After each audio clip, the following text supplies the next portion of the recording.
Our topic today is about Melchizedek. The question that prompted the discussion of Melchizedek reads: Who is Melchizedek? Is he Jesus?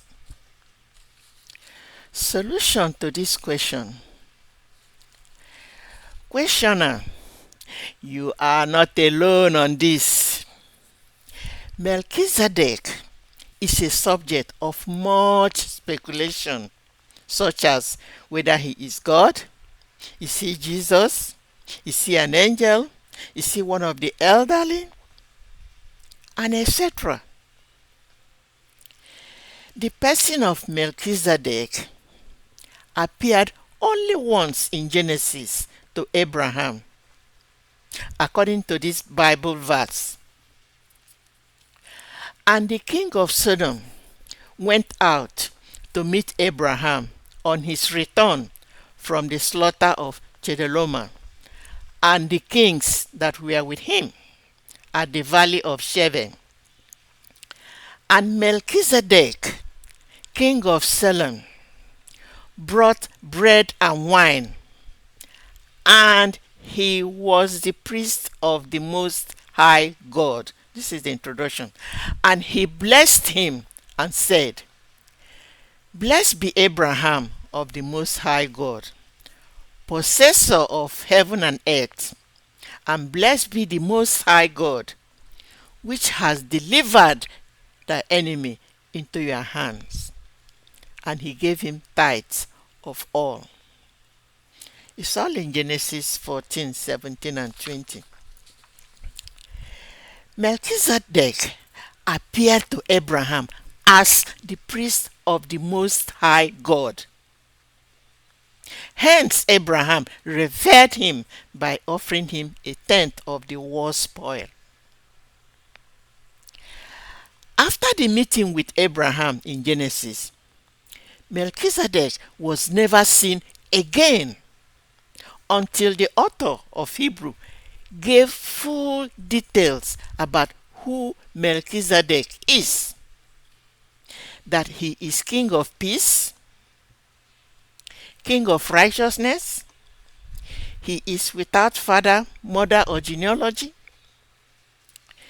priest of the Most High God, having neither the beginning of days nor the end of life, resembling the Son of God, he continues as a priest.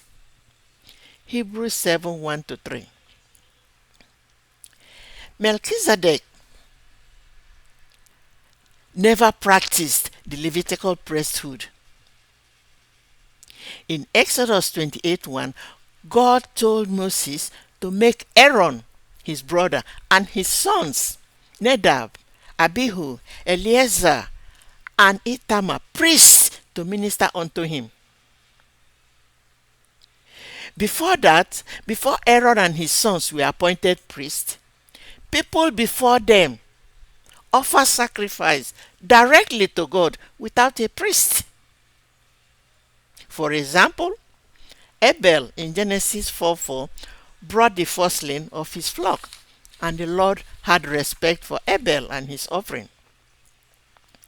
Noah in Genesis 8:20 built an altar to the Lord, and chose clean animals and bird, and offered burnt offerings on the altar.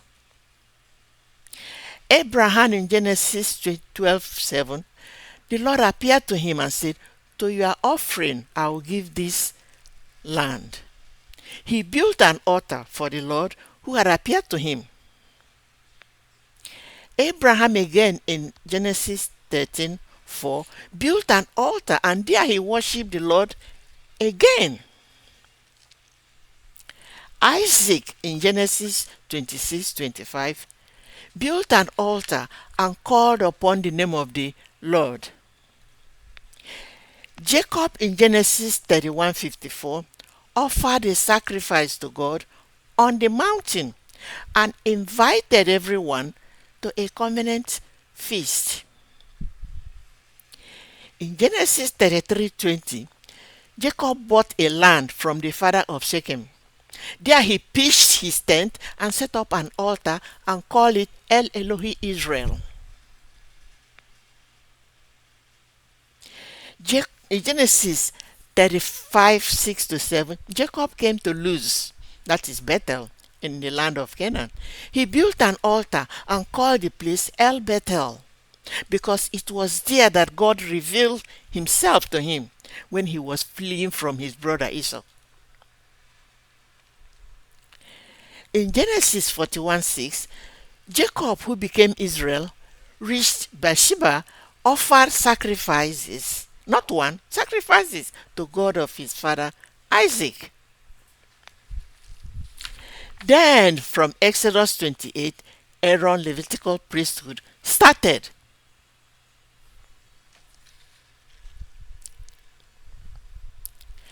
Now, let's come to Melchizedek. He was heavenly, sent to appear before Abraham as priest of the Most High, just to bless Abraham. Abraham, who had the promise, and being a prophet himself, recognized the greatness of the person in front of him, and that Melchizedek was a heavenly host sent to bless him. The author of Hebrew describes Melchizedek as king of peace, king of righteousness, without father and mother or genealogy, priest of the Most High God, having neither the beginning of days nor the end of life, resembling the Son of God. He continues as a priest, not as a king. Hebrew 7, 1 to 3. Now, the book of Hebrew explained that perfection was not found anymore in the Levitical priesthood. So there became a need for another priest to arise after the order of Melchizedek. Jesus became a priest when he offered himself as a sacrifice and tasted death to put away sin for everyone. Like Levitical priests who offer sacrifices daily, first for their own sin and then for the sin of the people, Jesus offered himself once and for all, and he entered once and for all into heavenly holy place by means of his own blood, thereby securing eternal redemption. It's all in Hebrews 7. These are records that links our Lord Jesus' priesthood to that of Melchizedek priesthood. In both priesthood, they are both king and priest. Please note that for Israel, being a priest and a king was not possible, because God has given the kingship to the tribe of Judah and the priesthood to the tribe of Levi. King Saul tried to be king and priest by offering sacrifice. That incident became one of the things that robbed him of his royal kingdom. You can't be a priest and a king in Israel at that time. But these two heavenly hosts are king and priest.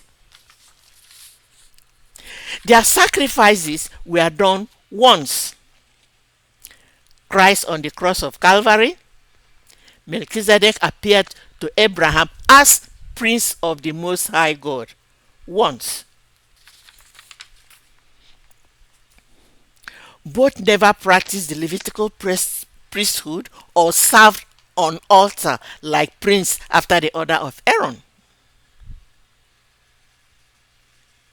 Old Testament priests died and had to be replaced, but Jesus Christ established an everlasting priesthood by conquering death. For Melchizedek, heavenly hosts do not experience death. They are immortal. Unlike the Levitical priesthood that dies and is replaced, our Lord Jesus and Melchizedek remain priests forever. Hebrews 7:24.